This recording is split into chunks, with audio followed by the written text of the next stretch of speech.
To my way of thinking, there is every bit as much evidence for the existence of UFOs as there is for the existence of God.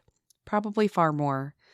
At least in the case of UFOs, there have been countless taped and filmed and, by the way, unexplained sightings from all over the world, along with documented radar evidence seen by experienced military and civilian radar operators. George Carlin, when will Jesus bring the pork chops?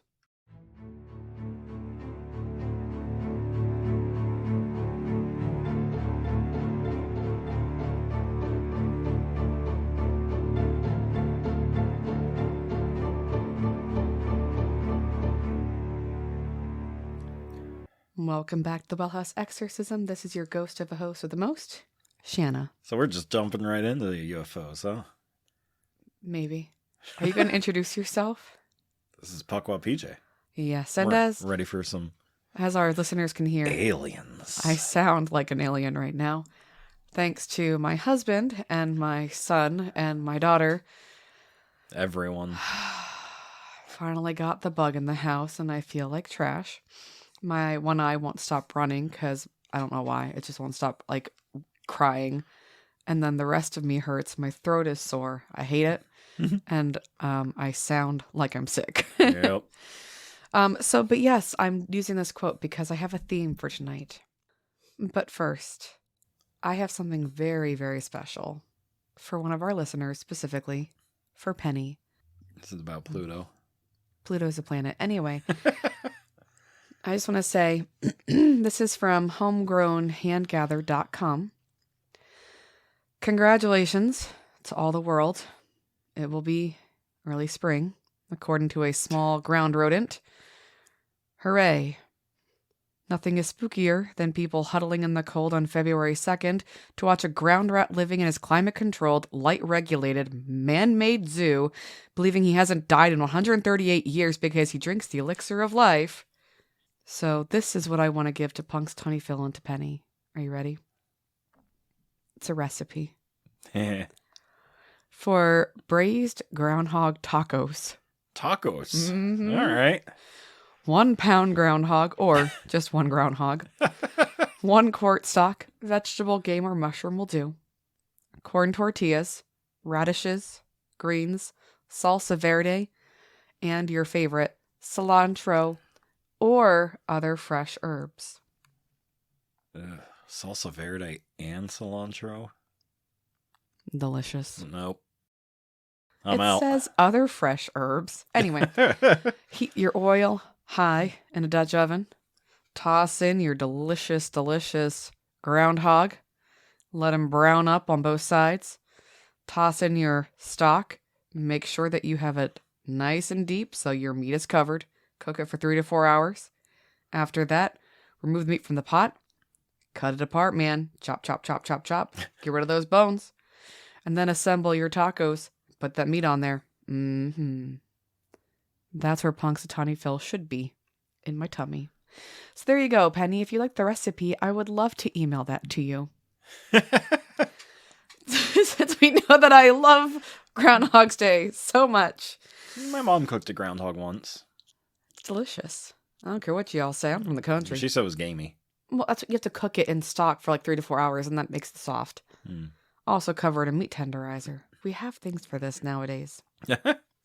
Anyway, let's talk about something that may just be as much of a hoax as a stupid groundhog. Excellent. The Philadelphia experiment. Oh, we're doing this one, are we? I figured why not? I'm feeling sick, so might as well get a little sicker. Nope, that was really weird. Well, I mean, we were going to talk about some sick stuff. Sure, it depends if it's real. Anyway. It's still sick. So my references tonight include military.com, howstuffworks.com, Wikipedia, of course. All that is interesting. And of course, history.naval.military. Gotta go with the OG there. So, do you know the legend of the Philadelphia experiment? Bits and pieces. I've heard it twice now and forgot it both times. Well, I remember parts. I am here to blow your mind. Are you ready? I'm ready. All right. Hopefully my voice lasts. So, imagine, if you will, it's around October 28th, 1943. in Philadelphia, born and raised. Oh, sorry. No, different story. Different story. As it sat in the Philadelphia Naval Shipyard in 1943, the newly commissioned destroyer USS Eldridge was being outfitted with several intriguing devices. These included top-secret generators that were said to be able to make the ship completely invisible to the enemy. According to legend, on October 28, 1943, the USS Eldridge, a Cannon-class destroyer escort, was conducting top-secret experiments designed to win command of the oceans against the Axis powers, and there in the Philadelphia Naval Shipyard, it was time to test it out. Dun, dun, dun, dun. There it is. As the final generators were put into place, the crew readied themselves for the system test. There, in broad daylight on a clear summer's day in the middle of the shipyard, the generators were switched on, and I just realized it says a clear summer's day in this legend, but it's October. That is not a clear summer's day in Pennsylvania. Just saying. Anyway, so there in the broad daylight on a clear fall day, in the middle of the shipyard, I guess it's a hoax now, because I can't even get their story right. The generators were switched on, and a greenish-blue glow surrounded the ship. Before the crew's eyes, the ship disappeared entirely. Witnesses in the Norfolk Naval Shipyard in Virginia reported seeing the Eldridge appear in their waters before it disappeared just as rapidly. Hours later, it showed up back in Philadelphia. Crew members aboard the ship reported nausea, insanity, and burn marks. Others reported being entirely embedded within the metal structure of the ship, having fallen through floors or walls during the time it went missing. Some claimed to have rematerialized inside out. Or not at all. Yeah, those are the parts I remember. Like, the ship reappeared, and everyone boarded it and found just people in the walls. Makes me think of Pirates of the Caribbean. Part of the ship, part of the crew. Yeah. Yum. So that is the legend. How do you feel? I honestly want to believe it. I really do. It's so weird and creepy. George Carlin believes in UFOs, so I'm just saying. He makes a compelling argument. So I'm going to say the real in air quotes, or I have a question mark here in my script, the real story, because I want to believe it's real too, even though it definitely reeks and reeks and reeks of hoax / conspiracy. I don't care. I could see this being real just because the government lies to us. Anyway, so how did this story come to be true? And could it be true? The story of the Philadelphia experiment originated in late 1955 when Carl M. Allen sent an anonymous package marked Happy Easter, containing a copy of Morris K. Jessup's book, The Case for the UFO, Unidentified Flying Objects, to the U.S. Office of Naval Research. Confused as to why it's Happy Easter. Yeah. So yeah, 12 years, a dozen years after this is supposed to have happened, he sends this book to Naval Research and says, Happy Easter. Not, hey, check this out. Yeah. Oh, it's weird enough. But anyway, so the ONR, or the Office of Naval Research, they're going to pop up a lot in this. That's why I think it could be real. Just saying. Mm-hmm. So the book was filled with handwritten notes in its margins, written with 3 different shades of blue ink, appearing to detail a debate among 3 individuals, only one of whom is given a name, Jemmy. Jemi, yeah. Maybe Jemimiah? I don't know. They commented on Jessup's ideas about the propulsion for flying saucers, discussed alien races, and expressed concern that Jessup was too close to discovering their technology. Ooh. And why is it being sent to the Naval Research? I have questions. So, again, it's all coming from this guy. Now, don't forget his name. It's Carl M. Allen. That's his real name. Okay. It's important for later because of his very secretive pseudonym. Oh, boy. Okay. So Okay. the 3 commenters, and again, they believe there are 3 people because 3 different colored blue inks all talking to each other in the margins. The commenters refer to each other as gypsies and discuss 2 different types of people living in outer space. Their text contained non-standard use of capitalization and punctuation, and detailed a lengthy discussion of the merits of various elements of Jessup's assumptions in the book. There were oblique references to the Philadelphia experiment.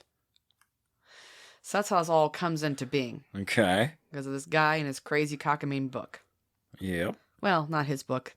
The community guy writing in the margins. So shortly thereafter, January 1956, Allen began sending a series of letters to Jessup using his given name as well as, here's his pseudonym, you ready? Carlos Miguel Allende.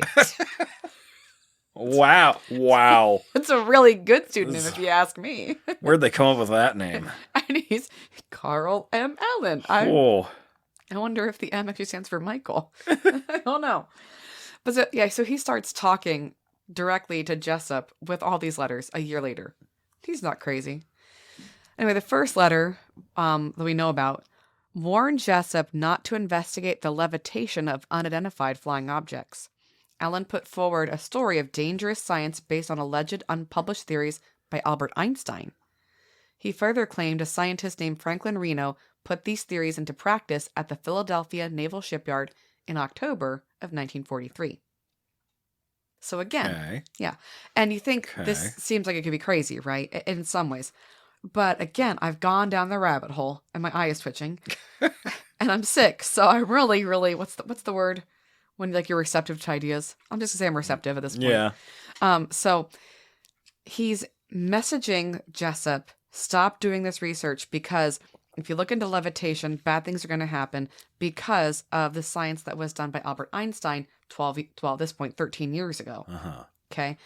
And Albert Einstein pops up later in the story. Okay. So it's kind of logical how it all goes together. Yeah. So Allen claimed to have witnessed this experiment while serving aboard the SS Andrew Forensith. I hope it's how it's pronounced. All right. In Allen's account, a destroyer escort was successfully made invisible, but the ship inexplicably teleported to Norfolk, Virginia for several minutes, and then it reappeared in the Philadelphia yard. Of course, the ship's crew was supposed to have suffered various side effects, like we mentioned, insanity, intangibility, and being frozen in place, which is a polite way of saying being stuck to the walls or in the walls. Yep. When Jessup wrote back requesting more information to corroborate his story, Allen said his memory would have to be recovered and referred Jessup to what seems to be a non-existent Philadelphia newspaper article that Allen claimed covered the incident. So, could he be a crazy person? Yes. But he said, my memory is gone because they took away my memory. It needs to be recovered. Which pops up later, okay? So I'm not saying there's Men in Black, but there could be Men in Black, all right? But then he also says there's an article you got to read from a newspaper that no longer exists. So, or never existed, or doesn't exist now thanks to the government. I don't know. See? My eye is twitching. Is that a tinfoil hat I see? It could be. What's the point? I have a cell phone. They see everything. I'll just say hi. All right. So then in 1957, Jessup was invited to the Office of Naval Research, where he was shown the annotated copy of his book. So Naval Research invites the original writer to their place and says, here's your book with the comments on the sides. Again, I'm confused as to why they're inviting him. Moving on. Jessup noticed the handwriting of the annotations resembled the letters he received from Allen. Okay, I guess 12 years later, fun fact, Allen would say that he authored all of the annotations in order to scare the hell out of Jessup. Okay, so it turns out he did write all the different comments in different color blue to make it look like different people talking. So, not looking good for Carl or Carlos, however he wants to. Oh my gosh. But again, why is he invited to the Office of Naval Research then? All right, just saying. So 2 officers of the ONR, Captain Sidney Sherby and Commander George W. Hoover, took a personal interest in the matter. Hoover later explained that his duties as Special Projects Officer required him to investigate many publications and that he ultimately found nothing of substance to the alleged invisibility experiment. Hoover discussed the annotations with Austin N. Stanton, president of Varro Manufacturing Corporation of Garland, Texas, during meetings about Varro's contract work for ONR. So, you're supposed to be led to believe by this Commander Hoover that he didn't believe it. But he talked about it with Varro Marketing from Texas. And then this next thing happens. Stanton became so interested that Varro's office began producing mimeographed copies of Jessup's book with the annotations and Allen's letters, first a dozen and then eventually 127 copies. They became known as the Varro edition. So why are they making copies of this? I It's know. not just to be cutesy and have fun. I want to know why copies are being made. Is it actually legit? I'm just saying. And fun fact, mimeographs were the original, copies, if you will. So anyway, besides noting the handwriting of the individual named Jemmy, just like saying Jemmy, it's not Carl or Carlos, so it can't be him. I'm just saying he's too good at his pseudonyms to be Jemmy. So, addressed as such by others by using that blue-violet ink, the anonymous introduction to the Varro edition concludes that there were two other individuals making annotations, Mr. A, identified as Allen by Jessup in blue ink, and Mr. B, which is in blue-green ink. So while Jessup initially said, I think it's all three, he only claims one of them was actually Allen later. Or at some point. Or the Varro edition says he said that. See, you gotta put the tinfoil hat on. I don't know. But why are they publishing 127 copies of a book that they say is not real? What are your thoughts about that? Yeah, I mean, they also made a $1 trillion jet that didn't work. So... But that was science and they were trying. Why are they printing this? I know. That is definitely interesting. It catches your attention, for sure. They should have just tossed it in the trash can. Instead, they're making copies. Yeah. So in any case, after this, Jessup tries to publish more books on the subject of UFOs, but he was unsuccessful. He's just done. He lost his publisher, and he experienced a succession of downturns in his personal life, and he actually died by suicide in Florida on April 30th, 1959, so just a couple years later. Okay? UFO hunters and things like that, that's a common theme, is they get, sucked into this lifestyle, and everything else kind of falls by the wayside. Or was the government making them turn that way? Ooh. It wasn't suicide. See, I got to go with the conspirators here. I don't know, PJ. Put the tinfoil hat back on. All right. The Men in Black got them. That's right. Thank you. I guess the mind wiping did not work. So the various book writers who tried to get more information from Carl Allen found his responses elusive, or they couldn't find him at all. Interesting. Right. One reporter from Allen's hometown of New Kensington, Pennsylvania, interviewed his family and was handed a pile of documents and books, all scribbled with Allen's annotations. They described Allen as a, quote, fantastic mind, but also a drifter and a, quote, master leg puller. Oh, okay. But again, they couldn't really find him to talk to him. Yeah. See, I don't know, I'm just saying, it could not be aliens. It could be the government here stopping us from knowing about the aliens. How far are we going to go down this rabbit hole? That's all I'm saying. Anyway, but he's from Pennsylvania. Fun fact. I noticed. Well, he's talking about the Philadelphia experiment. So. Yeah. Go Pennsylvania. No? Okay. So why this story? According to Edward Dungeon, who served in the U.S. Navy aboard the USS Engstrom, which was dry docked in the Philadelphia Naval Yard while the Eldridge was too, both ships did have classified devices on board. Okay. So Allen's not wrong there. Yes. So they did kind of have cloaking devices, but not what Allen was describing. They were neither invisibility cloaks nor teleportation devices designed by aliens, but instead they scrambled the magnetic signatures of ships using the degaussing technique, which provided protection from magnetic torpedoes aboard U-boats. Which we know was an issue because the Nazis were along our coastlines. Coastlines, there we go. That's the word, coastlines. And they were trying to protect. Yeah. So they were cloaked, but not invisible. They were just invisible to radar. Yeah.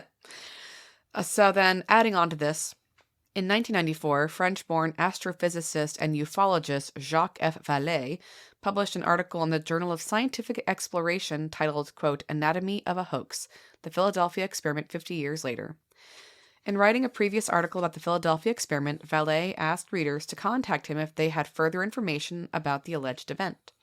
That's when Vallée received a letter from Edward Dungeon, who served again in the U.S. Navy from 1942 to 1945. So he'd be a reliable witness because he was there. Yeah. Makes sense.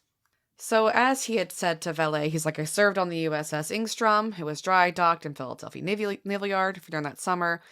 He said that he was an electrician in the Navy, and he had full knowledge of the classified devices that were installed on both his ship and the Eldridge, which he said was there at the same time. So again, super valid as a person and as a witness because he's the electrician installing this stuff. Yeah. Far from being teleportation engines designed by Einstein or aliens, the devices enabled the ships to scramble their magnetic signature using a technique called degaussing. The ships were wrapped in large cables and zapped with high voltage charges. A degaussed ship wouldn't be invisible to radar, but would be undetectable by the U-boat's magnetic torpedoes. Mm-hmm. To get that specific. So they're seen on radar, but the magnetic torpedoes can't get them. Yep. Boogie, boogie, boogie, boogie. It's kind of crazy how that worked scientifically less than 100 years ago.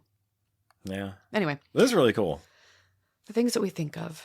Albert Einstein, excellent job, and everyone else. So Dungeon was familiar with the wild rumors about the disappearing ships and mangled crewmen, but he credited the fabrications to loose sailor talk about invisibility to torpedoes and the peculiarity of the degaussing process. So he said basically, people created this story because they heard sailors talking in port about, like, oh, we got invisibility now. Oh, really? Your ship disappears? That's cool. But, here's where, me, as just a regular, normal person with a decent intelligence says, I understand someone saying, okay, the ship got invisible. Why would they say it went somewhere else and came back? Yeah. And why Which is not invisible. It's something else. Yeah, that's teleportation. Yeah. Or blipping, whatever you want to call it. But then also, why are they saying men were, literally halfway through the floor? And their bodies were shoved into the floors of this, or into the walls. They weren't insane. They disappeared. They never came back. How did that become a story? Yeah. And I get that you can add and add and add to a story, but that's taking it to a crazy extreme. And I get telling scary stories and urban legends, but that's around a campfire and you know that it's an urban legend. This just seemed too specific to me for it to just be one of those creepy side stories. Mm. Especially considering everyone knows about it and people were talking about it. Yeah, I agree. I think it's fishy. I don't know. Anyway, I have no opinions one way or the other. I just want to promote both sides so you can make your own decisions. So as for Eldridge's mysterious appearance in Norfolk and then sudden return to Philadelphia, Dungeon then explains that the Navy was using inland canals, which were off limits to the commercial vessels of the time period, to make the trip in 6 hours rather than 2 days. So could it have blipped to Norfolk and then come back in a day's time? If it left early enough and left late enough to get back, it could be that 12-hour round trip. But why go down there, hang out in port, and then head back up? And then leave again. It's crazy. So it was by use of the Chesapeake and Delaware Canal and the Chesapeake Bay. Those were the places they're talking about. So again, 6 hours first. No one really knew about that. German submarines had ravaged shipping along the East Coast during the Operation Drumbeat. And so, again, they wanted to keep these canals secret so they wouldn't, come more inland. Uh-huh. Which people don't realize, but during Operation Drumbeat, we were getting hit here on U.S. soil, but it wasn't like Europe. So we don't talk about that, but they were hitting us. In any case, well, we had Pearl Harbor, but that, Anyway, so when the German submarines had ravaged our East Coast, they decided to use these canals and keep it quiet to protect themselves, again. And that way they could secretly move and then avoid the threat as well. So, is it a viable answer? I guess. Sure. Yeah, I guess. I'm not convinced. No, because if you go back to the story, it was in Philadelphia, and then it was seen, and it got blipped all the way over there, and it comes back just a couple hours later. A couple hours is not 12 hours. That's half a day. Yeah. And that's if they get there and then just turn right back around and head right back up. Yeah. I'm sure you're going to hit some kind of canal traffic. I don't know. This isn't, Route 80, but I'm sure you're going to hit some kind of traffic. So I don't know. I think it's a little fishy myself. Do you have any comments on that? None of it adds up. None of it makes sense at all. It reeks of a good hoax or a good cover-up. Yeah. And that's where the beautiful conspiracy blooms, I guess. Anyway, in another turn of events, the Philadelphia Inquirer reported in 1999 on a reunion of sailors who served on the USS Eldridge in Atlantic City. The sailor said the ship never docked in Philadelphia. Oh. And it's like, wait, hold up. Because Dungeon just said that you were there with him. Indeed, it was in Brooklyn on its supposed date of disappearance, is what they're saying. Okay. And the ship's log confirms this. Further, the captain said no experiments were ever conducted on the vessel. And so who is lying and where? What is happening? Yeah. Right? So I'm allowed to go, I don't want that was being like experimented on. So we have an official one. And it's up in Brooklyn. Yeah. Hanging out in Brooklyn. But there's one in Philadelphia that an electrician is working on. And he says, yeah, we're using the degaussing technique. Mm-hmm. And we're parked by it. We're dry docked. We're by it. I see it. If it left, it went just down on the canal. But it came right back. I was there with it. Who is telling the truth? Yeah.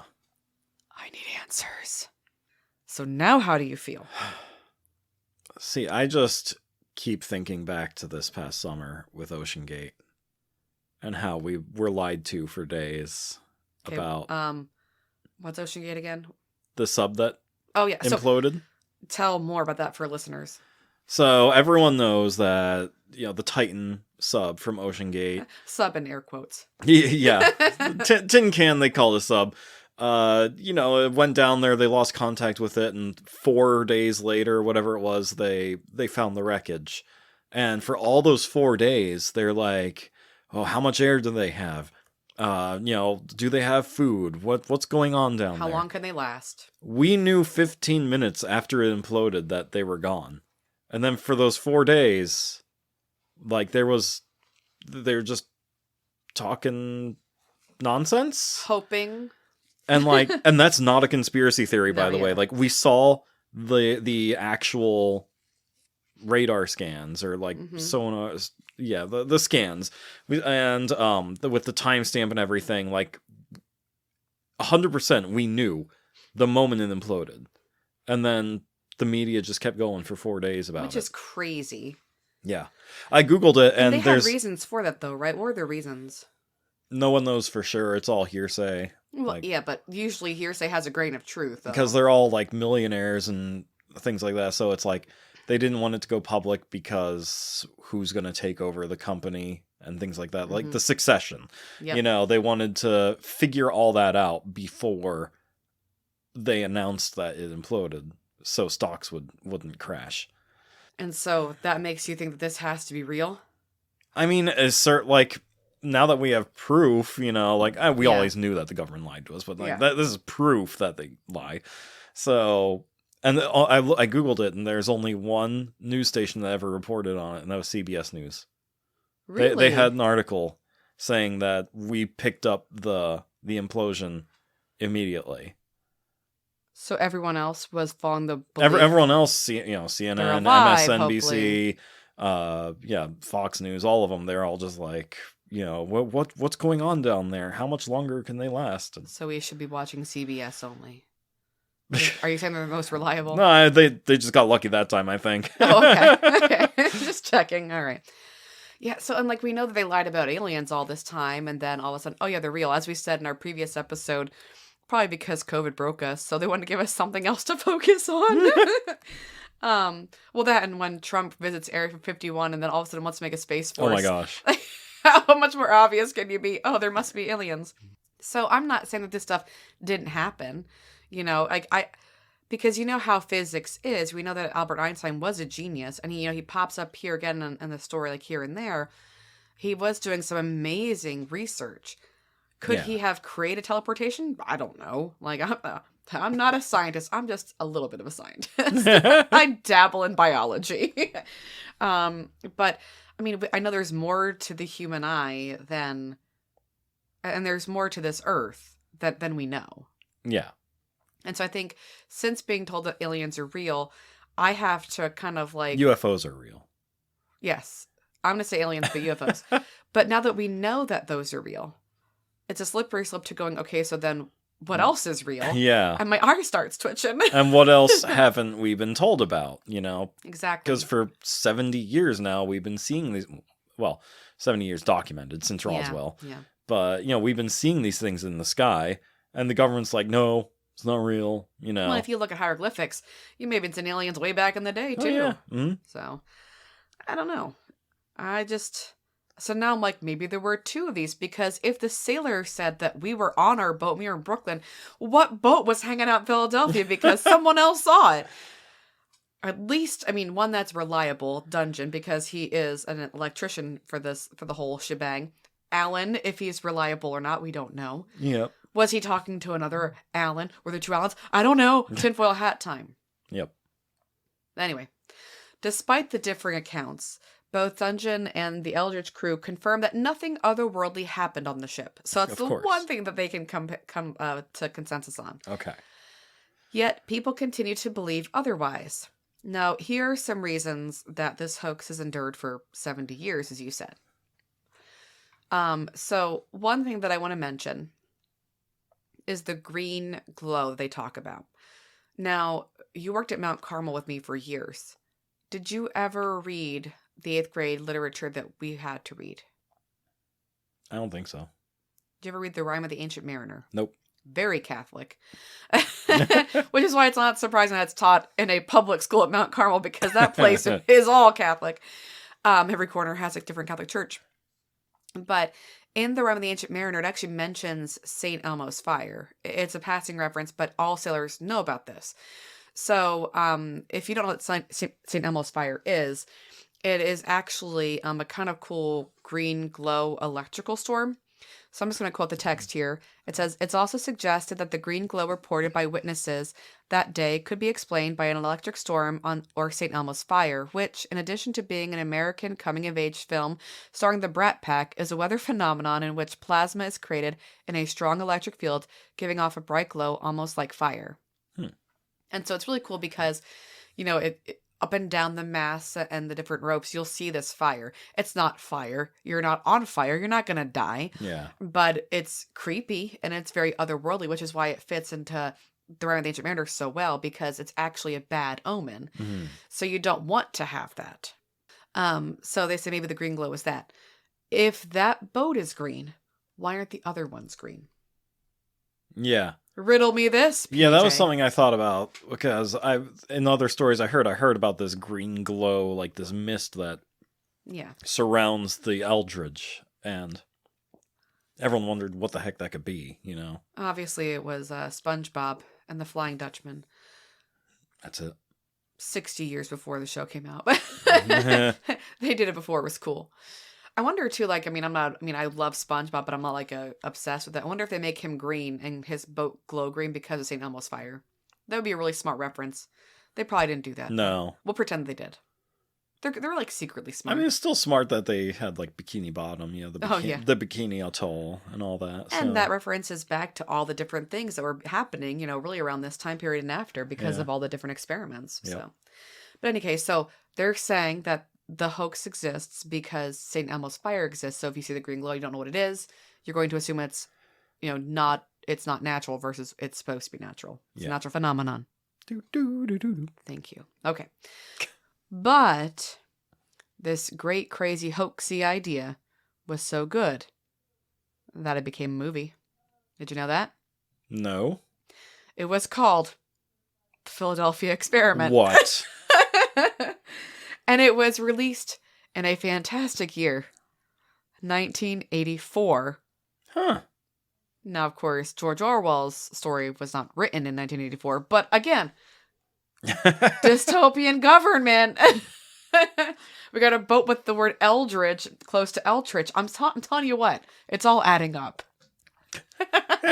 I could honestly be a really good conspiracy theorist if I ever took this stuff really seriously.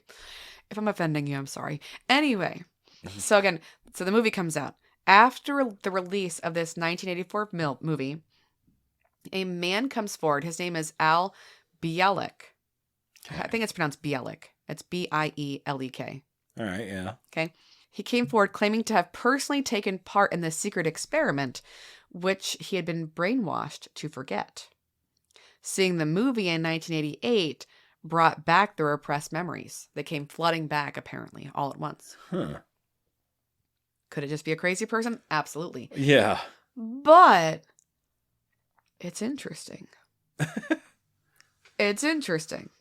And since apparently Dungeon was working on this ship that wasn't actually there because it was in Brooklyn, I'm just saying I kind of believe Al. I don't know. With all this going on, maybe Al's the best person to listen to. All right. And then in 1951, the U.S. transferred the ship, the USS Eldridge, to Greece, where it was renamed the H.S. Leon, and it was used in joint exercises between the two countries during the Cold War. It was eventually sold for scrap in the 1990s.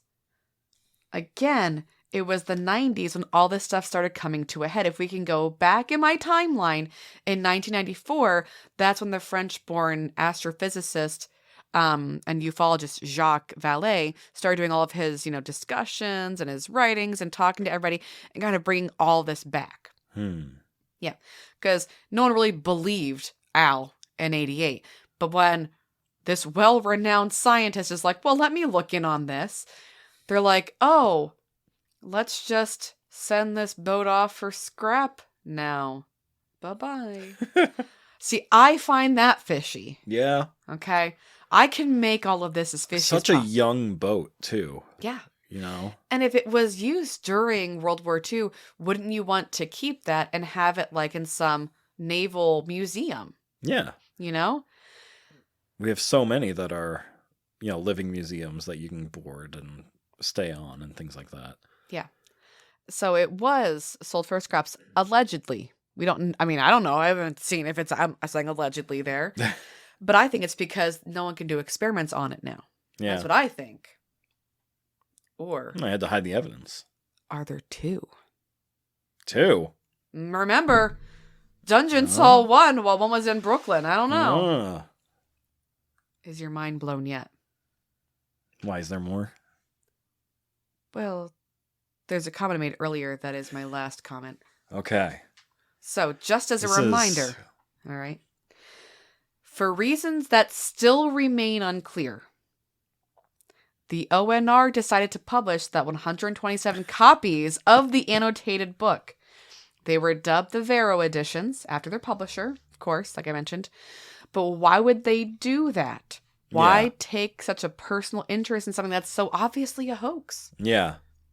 Something so bizarre and out there. And to copy it. And make it like official Navy text. And I mentioned to you, there's a whole page on this on history.navy.military. Yeah. Like, it's on there. Yeah. Actually, my last big thing is going to be a quote from them. So, I just want to say, like, I've done some research, and this was just a couple websites. I could go further down the rabbit hole. But I truly wonder, like, what actually happened. Mm-hmm. Because if we can make an atom bomb, Yeah. I feel like that's amazing enough. Couldn't we make something blip or disappear? Aren't there like suits right now? We have cloaking devices for planes and whatnot. Kinda, yeah. And they're not perfect, but I'm just saying, could we have had a failed experiment? Yeah. Where men were in the walls of but that'd be horrifying, by the way. We have successfully teleported an atom 1 meter. So. And a whole boat. Allegedly. So I don't know. I would like to hear the listeners' comments about this too, because I just find it. I feel like if a naval warship is going down a canal down to Norfolk, Virginia, someone's gonna have seen it, and so people wouldn't be like, "Oh yeah, this was an experiment." They'd be like, "No, dude, I saw the boat going down on Tuesday. Mm-hmm. It's fine. Yeah. I waved to the guy on top. Like it's. I don't know." Yeah.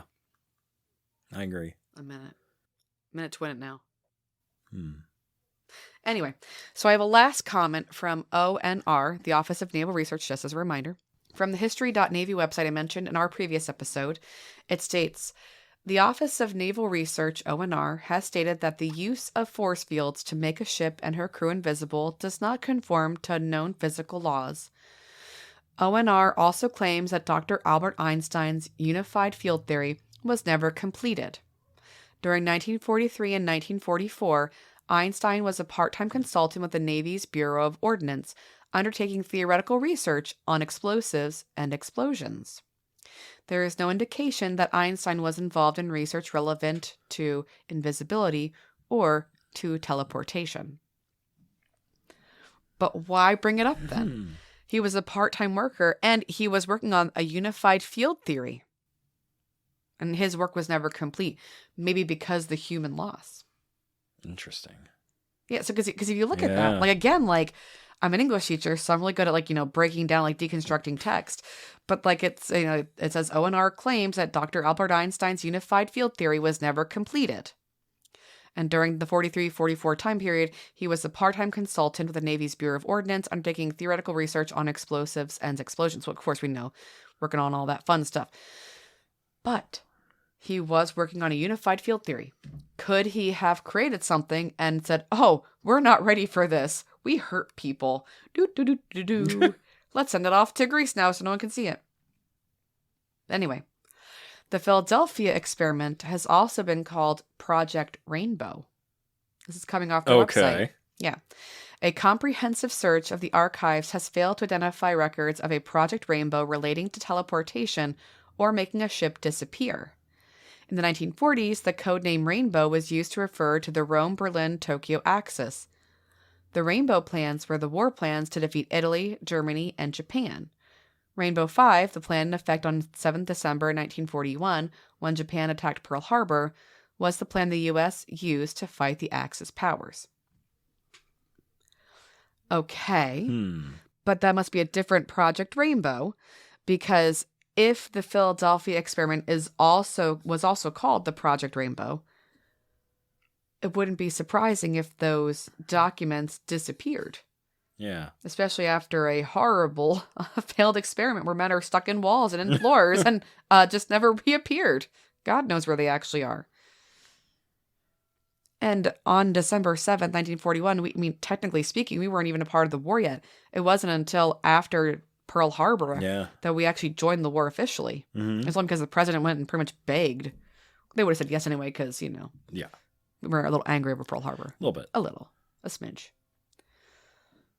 So now what do you think? Maybe we should look into Project Rainbow. I think we should. Why was it called Project Rainbow? Yeah. So many questions. Because you go over the rainbow to a different place, right? Maybe that's why it was called that. The idea of, like, going to a different location, follow the rainbow. I was thinking the weird green light, too. Like the visible spectrum. Oh, so you're a scientist, so you have to explain that to me. I only dabble in science, PJ. I'm a dabbler. So why would green be the most important? No, it wouldn't. It's just like, the fact that they're, it's one of the, this boat is emitting a bright color, and all that. See, but, like, I think of, like, the Irish and, oh, many lucky charms. But, like, maybe, like, that's a comment, too, over somewhere over there. When did Wizard of Oz come out? The 30s. So maybe it's coming from that song. Somewhere over the rainbow, going somewhere else. See, I could be a great conspiracy theorist. I just realized my life's calling. There it is. Too bad I'm getting a degree in ethics.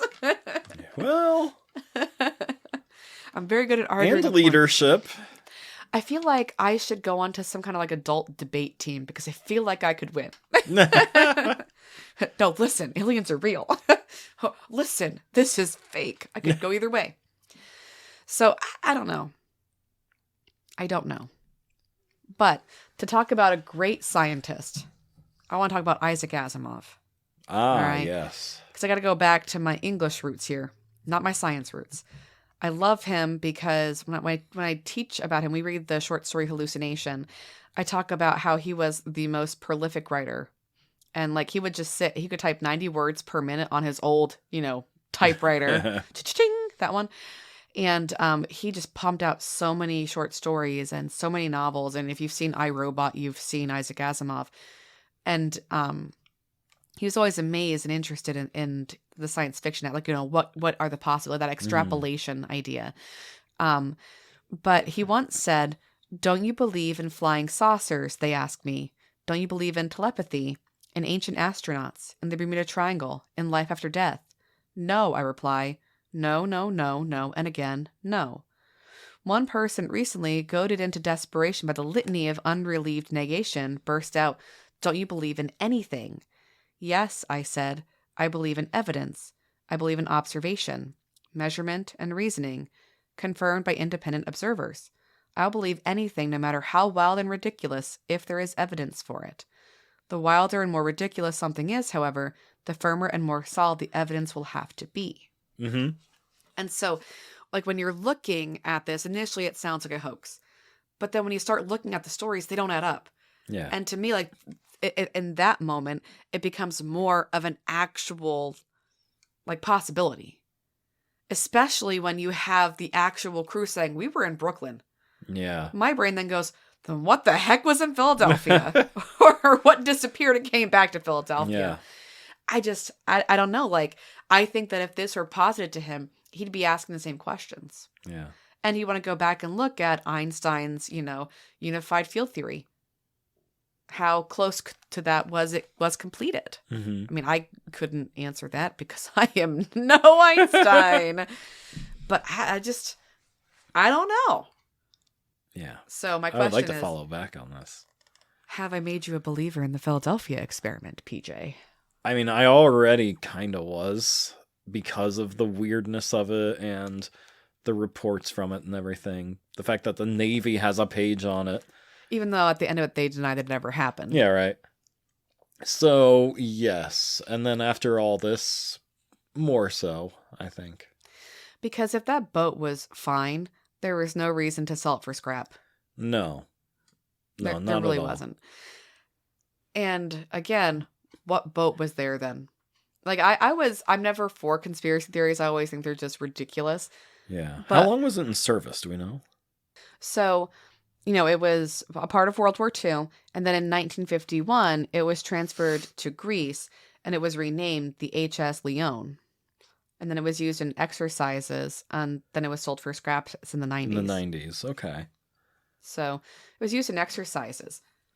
Okay. That's more reasonable. I guess.